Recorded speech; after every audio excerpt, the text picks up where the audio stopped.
It is on. We're good. Okay, thank you guys for coming. Happy to be here, and I know Victor's away and Vince has talked about getting some new people in, so happy to share and talk about a few things that I think are super important in terms of tournaments and kind of what I've learned over the years. Feel free to interrupt me at any point if you have any questions. But essentially today there's two main things that I want to talk about. One is centered around learning and being able to kind of grow and become a better player yourself, and that's around identifying leaks in your games or things that you really need to work on, and why it's so important to not only be able to identify them but also to work on them and kind of know, what's impacting your win rate and not, and some of the more important ones. The other one that I think is something that is super important is how to perform well early stages in the tournament. I think this is where kind of sets the tone for the whole tournament, whether it's a single day turbo or a multi-day main event. Those early stages are super critical, not only for being able to build a stack and make a deep run, but also just preparing yourself for what's to come, getting your mindset right and ensuring you're in a good kind of state of mind. I've played in a lot of tournaments where, the first hour or two doesn't go my way and I just don't have any more confidence and I feel like I have no hope for the rest of the tournament. So today I want to talk about a few things to help kind of counteract that and make sure you get off to a good start. So let's jump in. I don't know if this is gonna work. Okay, so yeah, the first topic I want to talk about is identifying leaks in your games. Basically just kind of understanding some of your weaknesses and how to improve on them.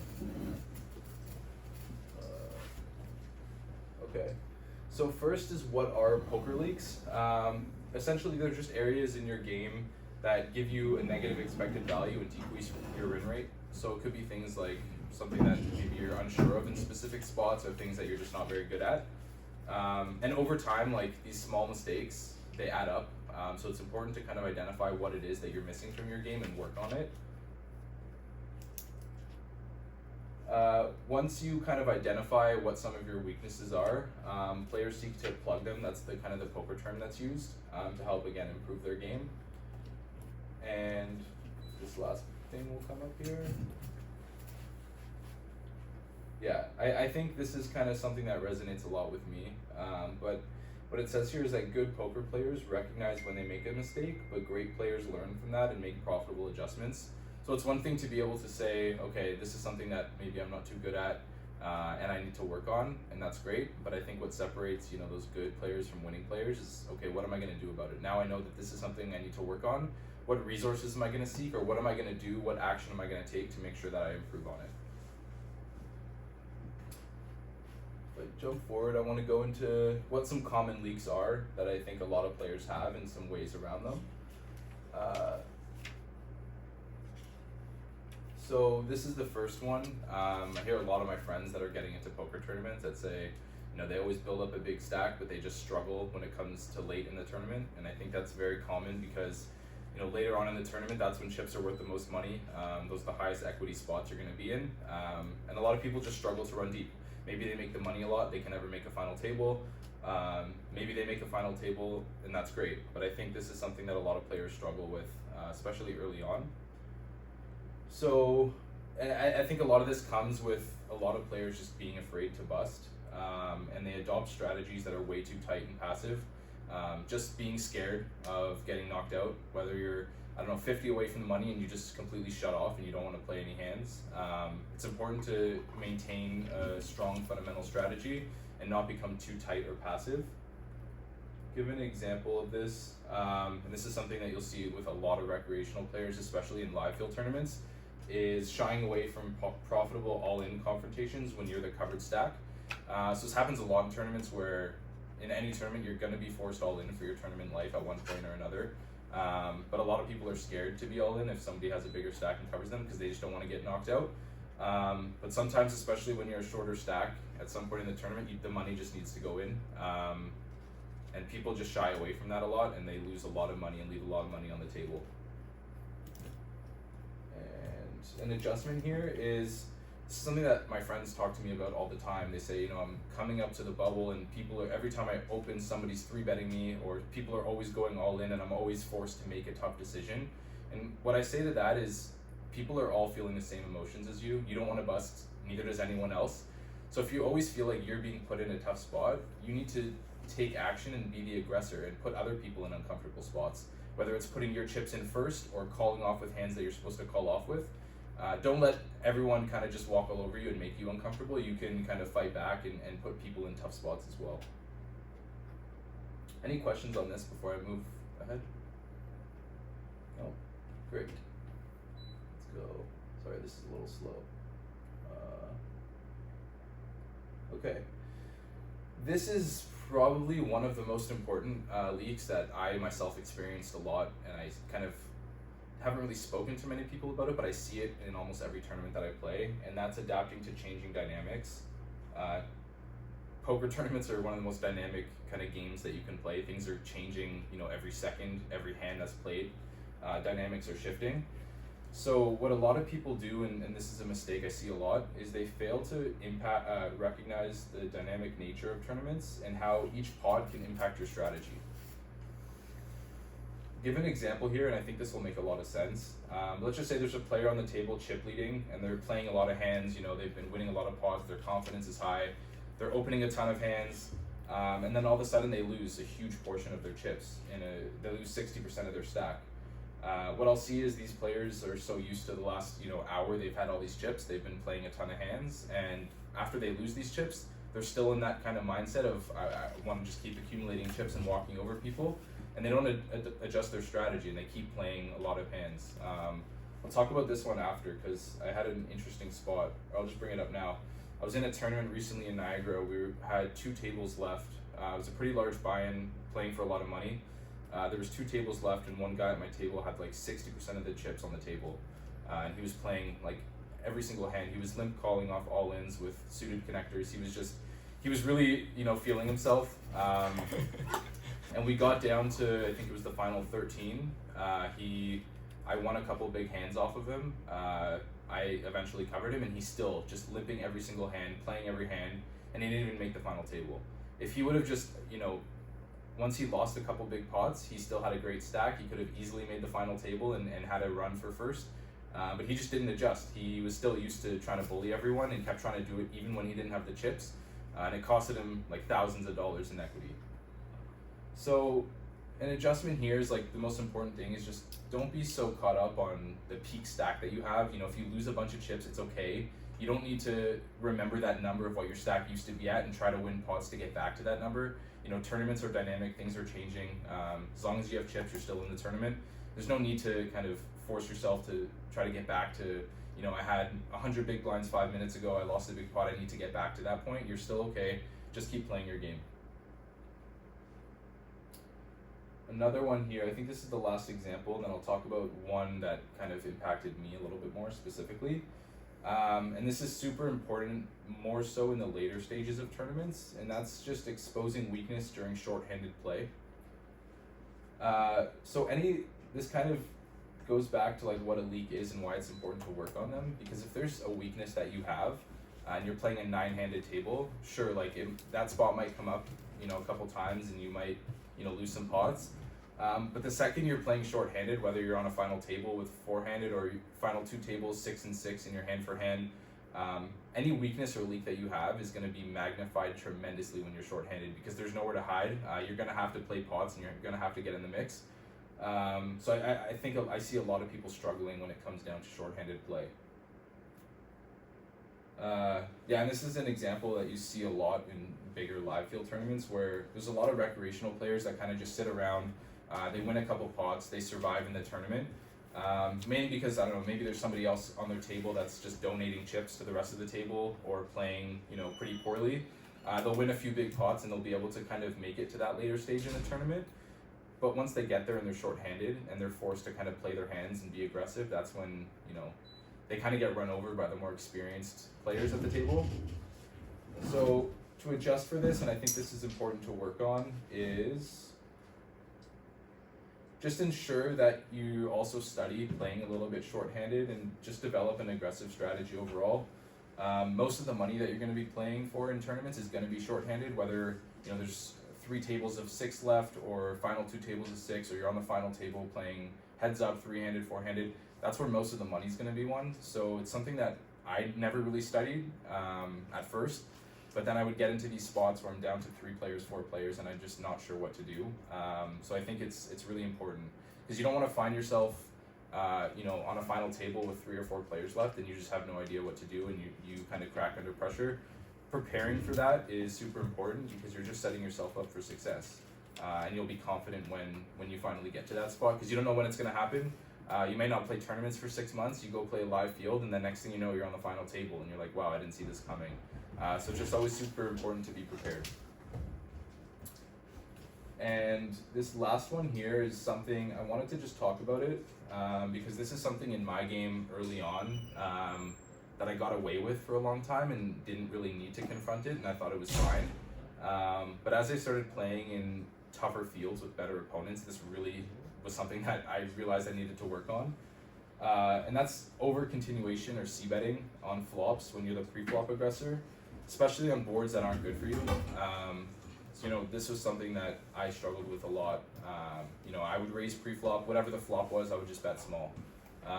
And against like recreational players, it was great because most of the time when you're playing no limit hold'em, you're gonna miss the flop. Like more often than not, you're not gonna hit anything. You can bet small and they'll fold. And this was working great. And then I started playing against good regular players and people with a lot more experience, and they ran me over because every time I would bet, they would just raise me. And I was betting with all my hands, so I would show up with not a lot of equity on these boards, and I would just have to bet fold every time they would raise me. And I lost a ton of small pots. It doesn't seem like a big deal, but over time, it's just a ton of equity that you're losing. So yeah, like I said, I just ended up bet folding on a ton of boards, and I'm like, I don't believe them that they have a good hand, but there's nothing I can do because I don't have a good hand either, and I don't want to play a big pot with a very marginal or very weak hand. And also what this did was they would know that if I'm betting every single time on any single board, imagine what my check looks like to the opponent. If I'm betting most of the time, and then now all of a sudden I'm checking flops, they're going to perceive it as weak, and they're just going to come out on the turn and the river and just blast me off of my hand. So that's what kind of I did to adjust, is I stopped looking at every board as a continuation bet, and I started checking. I'll give you an example. Say I raise the button with a hand like King 4 suited, and the big blind calls, and the flop is King Jack 2, rainbow. Yeah, I have top pair and I have a good hand, and I'm gonna certainly bet this some of the time, but you can also mix that into your checking range and check back some strong hands. And the reason you do that is, especially against weaker players, when they see you check back, they're just gonna think you don't have anything. They're gonna say, oh, if he had a king or better, he would be betting 100% of the time. And then you never know, they start coming out on turns and rivers and bluffing. But it's just important to have, when you check back the flop, you wanna be balanced and you wanna have some air balls and some give ups, and you also wanna have some strong hands too. I think that was everything in terms of like leaks and how to make adjustments. Is there any questions, or I don't know if there's anything that you guys think you have a leak with right now or something that you need to work on and want to talk about?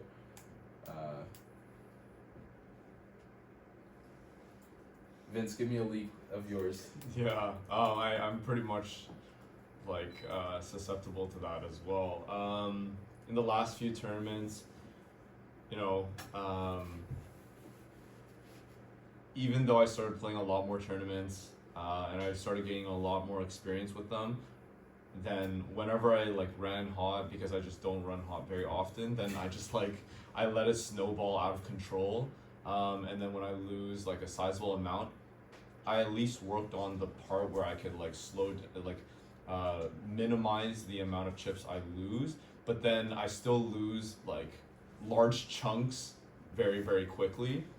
So I was trying to work on that, and then literally there was a scenario where I lost two big all-ins on the final table, and that literally costed me a fourth place prize of $900 versus a first or second place prize of 4K or 2.4 or 5K. Yeah. Right? And it was just so I was just so upset with myself about that. Yeah, it's relatable, right? That's something that everyone experiences. Around your first point, what I would just add to that is sometimes you're running hot, you're running pure, and it can sometimes negatively impact your game or positively impact your game, right?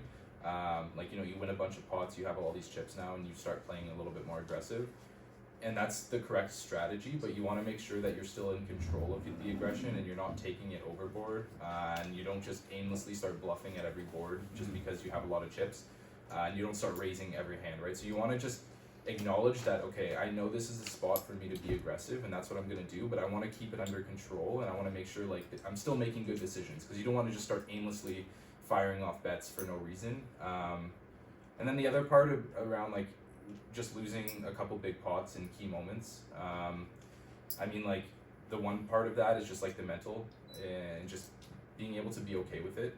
Because as you play more and more tournament poker, it's like the famous like bad beat story that you hear from a tournament, and it's like as you continue to play more and more, you're going to be on the other side of that eventually. Maybe it's not in the next 6 months, maybe it's not in the next year, maybe it's in 2 years, and you'll start to realize like just as you increase the volume of play, you know, you'll be on the other side of it if you're playing like strong fundamental poker. But just being okay with that. Like sometimes it happens, sometimes it sucks, sometimes you take a really bad beat that costs you a lot of money. And that's just like, it's part of the game. It's what we sign up for when we register a tournament. Like those things do happen a lot.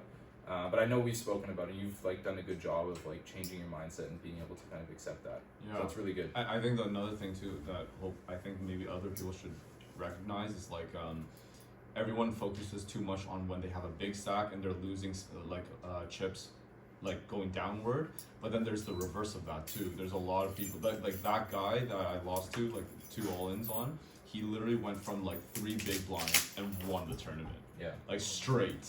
And he won every hand, so he just ran pure like from that point onward. But like he also like played pretty solid too. He was like a cool level-headed the entire time, and he just folded when he didn't have anything or he felt like the opponent was strong, and then when he just had a chance, he just like took it and just flew with it. You know? Yeah, so that's gonna come up in the next slide or in 2 slides, and it's around like when you do have a short stack, like don't freak out, don't panic. You know, being short stack in tournaments is like one of the most profitable spots actually. Everyone thinks like, oh, just having the chip lead is like the most profitable, but sometimes the most profitable spot in all of poker can be playing short stack. We used to see it a lot, like if you watch like any of like the high stakes stuff from, I don't know, like 20, 30 years ago, where guys would buy into these big cash games with like 20 big blinds because they knew that if they got a good hand, they could just like quadruple up. So we'll talk about that in a second. Let's jump ahead to the other piece of this, and this shouldn't take as long, but it's something I want to talk about because it's super, super, super important, and it's how to crush the early stages of a tournament. So first thing is, so I have 2 slides here. The first slide is just going to be around some things to consider and some things to think about, and then the second slide will be a little bit more technical with just some strategy. For the first one, we've probably heard it, you know, multiple times through different sessions and from just talking to people, but it's really important to stay attentive, especially early on in the tournament, because sometimes you'll be at a 9-handed table and you'll be playing with the same people for like 6 to 8 to 10 hours straight. So put your phone away, you know, pay attention to what's going on, pay attention to showdowns and what hands people are arriving to rivers with, what decisions they're making. Don't use that to base like all of your decisions moving forward, but it's good to start building some profiles on players and getting that information. It'll be a great advantage to you versus somebody else at the table who's just sitting on their phone, not paying attention, waiting for a hand to play. You can use this to your advantage and just pay attention. Next one is early on, the chips that you lose are worth more than the chips you win. You know, you need to focus on playing fundamentally sound chip EV poker. So early on, there's not a ton of ICM. It's the strategy in a tournament early is similar to what you'd be in like a deep stacked cash game where you're playing to win chips. But you don't want to get carried away and feel like you need to like double up your stack, triple up your stack right away. I see this happen a lot of times where people they say, I just want to double up my stack and get a big stack early on so that I can, you know, run deep in the tournament. But winning 100 big blinds on level 1, you know, 2 hours later, it's going to be not a lot of chips, right? And last one here. Oh. This one is interesting, but there's often only a limited time to take advantage of weaker players in a tournament. And this kind of falls into the bucket of how to adjust for the different types of players that are at your table. You're going to notice sometimes where you're going to be playing against some really splashy, loose, recreational players. And based on that, like most of the time, they're not going to be in the tournament for very long. So it's important when possible to try to isolate and play pots against them and pick your spots, because there's every tournament has these kinds of players, especially at like the small to mid stakes where they're super splashy, recreational. They're there to gamble. These are the kinds of players that you want to try to take advantage of early on, and if you can find spots to play pots against them heads up, it's going to be super profitable. But they're not going to be there forever. So if you can, it's something to consider early on, because once you start running much deeper into the tournaments, the field gets a lot tougher and you're not going to be able to take advantage of people as much. This is the last slide for today. Just a couple, wanted to keep it a bit higher level, but around some strategy for playing in the early stages. So this one is super important because I watch a ton of hands on level 1, and I'm like, my mind is blown as to how there's an all-in right now between these two hand classes and values of hands. And that's that hand values differ compared to shorter stacks. So if you have 20 big blinds or less and you have top pair, top kicker on the flop, it's very rare that you're going to be folding unless you have an absurd read on a specific player. That hand is just very strong at that stack size. But when you're playing early in a tournament, you're at 100 big blinds, 200 big blinds, and somebody starts showing a lot of strength and aggression, top pair, top kicker is not going to be good most of the time. Even hands like 2 pairs, small flushes, when your opponents are telling you, especially recreational players, that they have a big hand and they want to play for stacks, they usually have a strong hand. So it's important, even to pot control with some of your good hands, right? Like 2 pairs for a 400 big blind pot is often not going to be the winning hand. If you have a 6 high flush and the opponent's all in for 100 big blinds, it's just like slow down and think about the spot for a minute. Obviously, if you have a flush with 20 big blinds, the money's going in. But when you play a lot deeper early in tournaments, the values of these hands, like when you put all your chips in, you want to have a lot stronger of a hand.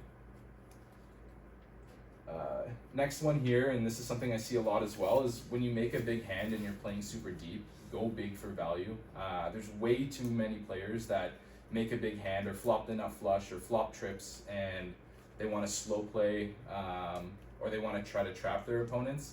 When you're playing super deep and you have a big hand, it's hard to make big hands and no limit hold them. So when you do, it's important to get paid and to get paid big.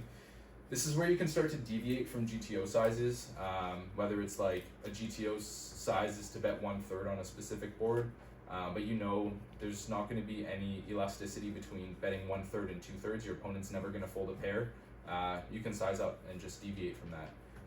But just avoid slow playing when you're super deep, because you're not going to get paid as much, and you need to maximize the amount of value when you make a big hand. What do you mean by elasticity for other people that may not know? So let's just say you're in a hand, you're raised under the gun, and the big blind calls, right? And you have pocket aces. The board is king 4-2. And GTO would tell you that you're going to range bet for a very small size, whether it's 20% pot, 25% pot, 33% pot, you can mix in. So if GTO is saying you can range bet for a small size, you have to start thinking about what are the hands that I want to get called by. Let's just say the big blind has a king, and he's never going to fold a king for 25% of the pot. How about if you go 60% of the pot? Ask yourself, is the big blind ever going to fold a king top pair for 60% of the pot? And I promise you the answer is more often than not going to be no. So it's about finding the biggest size that you can take that will make these hands indifferent, that if they'll call a 25% size bet and they'll call a 75% bet, and you have a value hand, you want to use the bigger sizing. Yeah. So that's where you can start to deviate and just start thinking about how can I get the most money in without obviously scaring them off the pot. But recreational players, it'll be the last point on here, is they don't really like to fold too much. So if you have a big hand, just go big for value. Most of the time, you're not going to get paid anything, but that's not what you're worried about. You're worried about the times where they do have a hand to call you down. And yeah, you just want to get the most amount of money as possible. Stop slow playing like huge hands. Like, don't check back the nut flush when you're 200 big blinds deep, because you want to start building pots with your good hands. Like I said, it's hard to make a good hand, and when you do, you really need to. You'll hear this from a lot of the top pros. Is like one of the most important things in poker is to get paid the maximum with your value hands. And slow playing and trapping when you're deep early in a tournament is just not how to do so. Mm-hmm. Last point, I think there's maybe two. Sorry, one question. Would you, in a situation, let's say you reversed, Comes king 4-2, you're in the big blind, you've got pocket aces, and you think the other person's got a king and they're never going to fold it. Do you donk there, or do you hold off and wait in that situation? Okay, so I think I get where you're coming from, but I think that setup is a little extreme because if you're in the big blind with aces, I would assume that you have the betting lead going to the flop, like whether it's Right, through a okay. 3-bet or a 4-bet. Donking is something I think we talked about a couple times. It's interesting. I think Or let's say, let's change the hand. Let's say you're big blind ace X suited and your Yeah, flop sure. comes ace 10. it's And- not a spot you want to donk. Okay. There are developing a donking strategy can be helpful against better players. When you're up against recreational players who most of the time are just they're gonna bet way too many boards and allow you to check raise. Sometimes like if you have a hand like ace 4 suited and the board is ace 4 and you think that they're just gonna bet 100% of their range and you want to start developing like a check raise range, or you have pocket fours on an ace 4 and they're just gonna bet all their king queens, all their king jacks. You wouldn't want to leave those like super nutted hands just because they're gonna bet them anyways and you'll get more money in the other way. Okay. Yeah. I want to talk about this one super quick because I think this came up a couple minutes ago and it's around, being short stack in tournaments. But this was not so much about being short stack just generally in a tournament, but this is more early on. When I first started playing online tournaments, if I would lose like half my stack in the first level, I would just go all in until I doubled up, or else I would just rebuy because you just feel like you need to get back to starting stack, and I don't want to sit here and wait for a good hand to play. Like it's a mentality that a lot of newer players have, and I think it's something that I had and something that I kind of grew out of as I learned more about the game and how it works. But yeah, like too many players, especially early on, they lose a couple big pots and they're down to like 20, 30 big blinds, they'll just punt it off right away and just want to go all in until they double up. Sure, you could lose like 80% of your stack in the first hand and you're still very far away from winning the tournament, but playing in those situations is one of the most profitable spots in all of poker, never mind just tournament poker, because people are calling off way too wide. Say you have 20 big blinds left, you're in the big blind and under the gun raises 3 big blinds. You're gonna see a lot of multi-way action, a lot of people calling, and then you wake up with a big hand and you move all in. You can like double, triple your stack and get right back. So just staying patient and composed even when you have a short stack early in the tournament. You hear the phrase all the time, a chip in a chair, but it's super, super important not to just donate off the rest of your chips and say I'm gonna rebuy, because you can still be aggressive, you can still accumulate lots of small pots when you're a short stack and get right back into the tournament. Because the chips at the beginning, they're not worth as much. So sure, you could be down to half a starting stack, but as you're patient, like pots become more significant, you can make it back in one hand, right? Last point for today, and this is more of kind of just a reminder, but I think it's also important for early stage. Picking your bluff spots carefully. This is so important, especially early in tournaments, because MTT players do not like to fold, especially when there's re-entries. Like I don't know how many times I've been at a table where somebody's all in and the other person's thinking, and they say, well, I guess I can just rebuy, or here you go, I'm on to my second bullet. People just don't like to fold. So especially early when you think you have an edge over some of the recreational or weaker players at your table, don't feel the need to bluff off 100 big blinds. Obviously, if it's a good spot and you want to take it, go for it. But just be careful, because people don't really like to fold. So you want to avoid just kind of punting off your whole stack on a bluff very early on when you can use those chips to do a lot of damage and make good hands. That was it. Open up to questions. Is it true that like in the farther, like deeper stages of tournament poker, that the average stack that most people are usually playing with is anywhere usually like between like 10 big blinds and like 20 big blinds basically? Depending on the structure, I would say it's a little bit higher later in the tournament. Like if you're in like a turbo event, yeah, like average stacks can be between like 5 to 15 big blinds. I would say the spot that I've spent the most time studying that I found myself in is like the like 15 to 30, 20 to 30 big blind range. It's a spot that a lot of people misplay, and I think it's the most common stack size that you'll see when you're playing in a tournament. Obviously, if it's a turbo, things get a little bit shorter, but that 20 to 30 big blind mark is kind of a really good spot to work on, because it's very different from 10 big blinds, and it's very different from 100 big blinds. Like, if you look at some solver work and start to understand like how your strategy changes, it's like tremendously different. And that's like something that I didn't really understand. I'm like, oh, you know, whether I have 100 big blinds or 30 big blinds, I'm opening all the same hands from the button, I'm opening the same hands from the cutoff. Your strategy changes a lot. But I'd say, yeah, the 20 to 30 is like a really good sweet spot to dial in on. Cool. Yes. When you say that in early stages the short stack is plus EV, is it if you're playing the fundamental GTO strategy, or is it if you make some adjustments to the play? I would say early on, it doesn't really matter. I think either way, a lot of your adjustments are going to be what's winning you a lot of money early in tournaments when you're playing against some weaker players. As you get deeper into tournaments, it's harder to exploit like recreational players, and you're up against tougher competition. But people don't view like a small stack, a 20 big blind stack on level 1 as like worth much. So they'll happily put the money in with like very marginal hands that they would never do so later on. So if you're all in for 20 big blinds on level 1, and the big blind has, I don't know, if somebody raised and you went all in and they decide to call with a hand like ace-7 offsuit, because they have so many chips, they see it's not a lot, they're happy to call, and you're just going to be dominating them a lot. Versus like if you're later in a tournament and somebody raises and you move all in for the same amount of chips, they're never going to call with that hand just because the chips are worth so much more. So you gain a lot of EV early on because people will call you down a lot later. There's a lot of multi-way action where you can steal a lot of dead money. People playing like completely out of line where it goes raise, call, call, call. You have a big hand, you can move all in, and it's just oftentimes going to be a lot of dead money.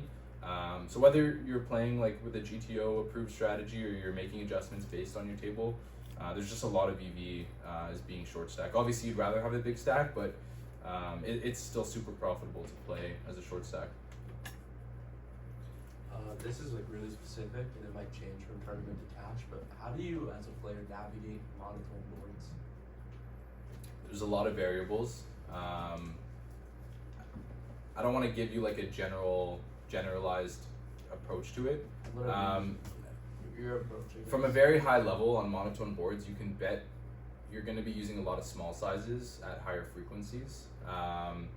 Monotone boards typically, the problem with monotone boards is when you raise from early position, you have a very condensed range. Maybe it's the top like 12% of hands in your opening range.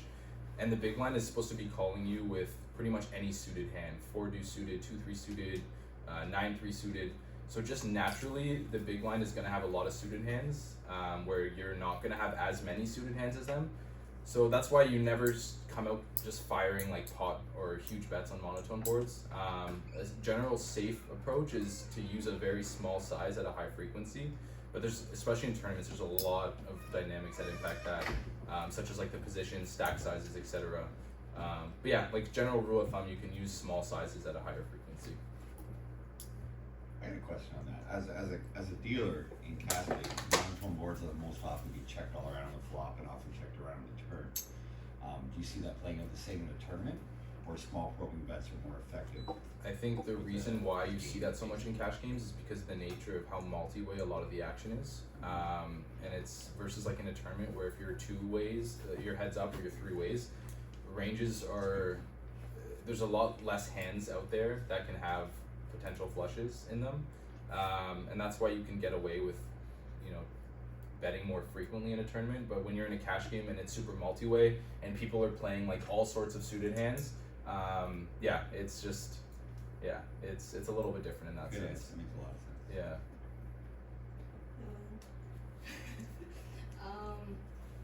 What's generally, do you have an approach on how to not get blinded out, especially in a SATI?